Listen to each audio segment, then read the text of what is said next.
Hello दोस्तों, कहानियों का दौर चैनल में आपका स्वागत है। आज की कहानी है माँ के साथ। तो चलिए कहानी शुरू करते हैं।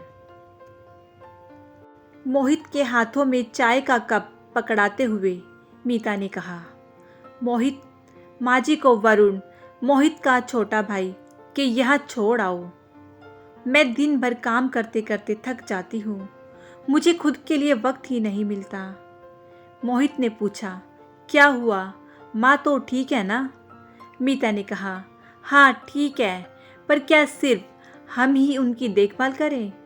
अच्छा ठीक है, मैं बात कर लूँगा। इतना कहकर मोहित ऑफिस के लिए निकल गया। रास्ते में उसने वरुण को फ़ोन लगाया। हेलो वरुण, कैसे हो? उधर से आवाज़ आई, हाँ भैया मैं ठीक हूँ, अभी ट्रिप पर आया हूँ अनन्या के साथ, मैं आपसे बाद में बात करता हूँ। इतना कहकर वरुण ने फ़ोन काट दिया। शाम को जब मोहित घर लौटा तो मीता ने पूछा, वरुण से बात हुई? क्या कहा उसने? नहीं, वो अभी ट्रिप पर है तो माँ उसके साथ कैसे रहेंगी? तुम कुछ काम मुझे दे दिया करो, मैं कर दूंगा, मोहित ने कहा। वाह, वे लोग ट्रिप पर जाएं, मस्ती करें और हम दिन भर काम करें। उफ, क्या मुसीबत है। इतना बोलकर मीता वहाँ से चली गई। सुबह जब मोहित उठकर माँ के कमरे में गया तो वहाँ कोई नहीं था। उसने मीता से पूछा तो उसने कहा, मुझे नहीं मालूम। मोहित की नज़र मेज़ पर पड़ी एक चिट्ठी पर गई जिसमें लिखा था, बेटा मोहित, मैंने तुम सबकी बातें सुन ली थी। मेरे लिए अब किसी के पास वक्त नहीं है। तुम मेरा काम कैसे करोगे? तुम तो मुझसे मिलने भी नहीं आते।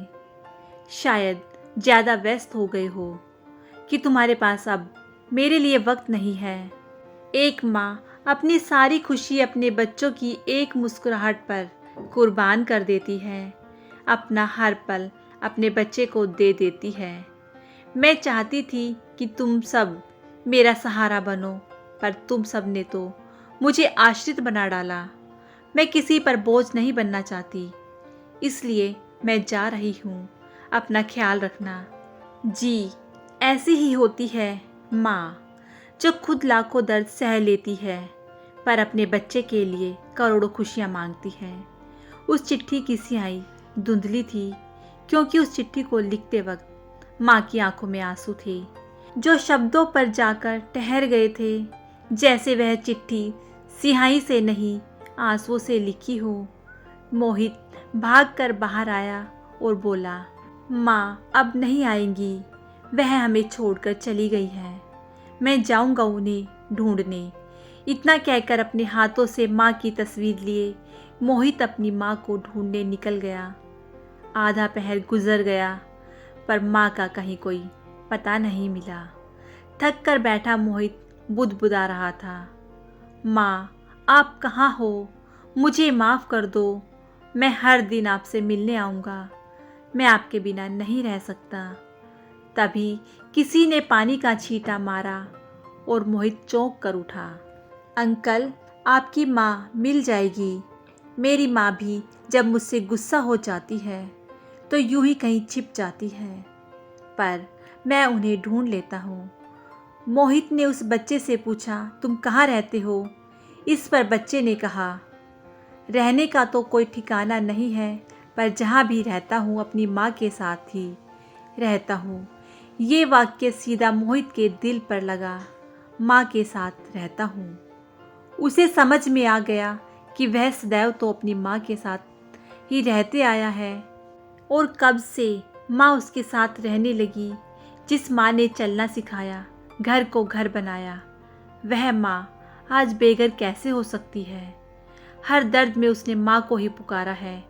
उसने उस बच्चे को तस्वीर दिखाई और माँ के बारे में पूछा। उस बच्चे ने कहा, हाँ अंकल, ये अम्मा उस पास वाली गली में गई हैं, वहाँ वृद्धाश्रम है। मोहित को मानो कोई खोई खुशी वापस मिल गई हो। वह भागकर माँ के पास पहुँचा। माँ को सामने बैठा देखकर वह उनकी गोद में सिर रखकर रोने लगा।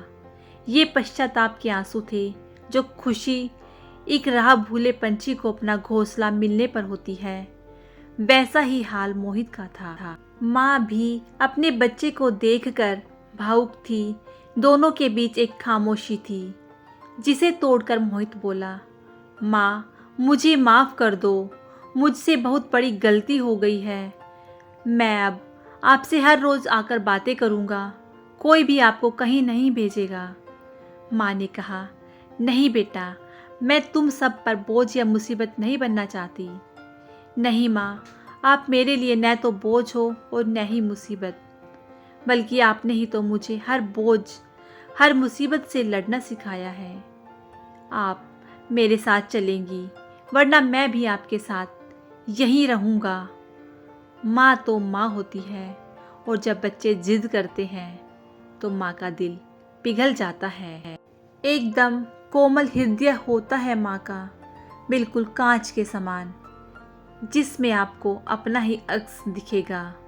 उसके बाद मोहित माँ को लेकर घर वापस आ गया और बोला, आज से माँ हमारे साथ नहीं, बल्कि हम माँ के साथ रहेंगे। बच्चे माँ के साथ रहते हैं, न कि माँ बच्चों के साथ। अपनी माँ को वापस पाकर मोहित खुश था, और अपने बेटे का साथ पाकर माँ भी खुश थी। एक संपूर्ण परिवार। जिस प्रकार माँ के बिना आसमान नहीं होता, उसी प्रकार माँ के बिना कोई घर नहीं होता। उसके बाद मोहित माँ को लेकर घर वापस आ गया और बोला, आज से माँ हमारे साथ नहीं, बल्कि हम माँ के साथ रहेंगे। बच्चे माँ के साथ रहते हैं, न कि माँ बच्चों के साथ। दोस्तों, कैसी लगी आपको ये कहानी? मुझे कमेंट करके ज़रूर बताइएगा। यदि कहानी अच्छी लगी हो तो कहानी को लाइक कीजिएगा, शेयर कीजिएगा, और मेरे चैनल को सब्सक्राइब करना बिल्कुल ना भूलिएगा।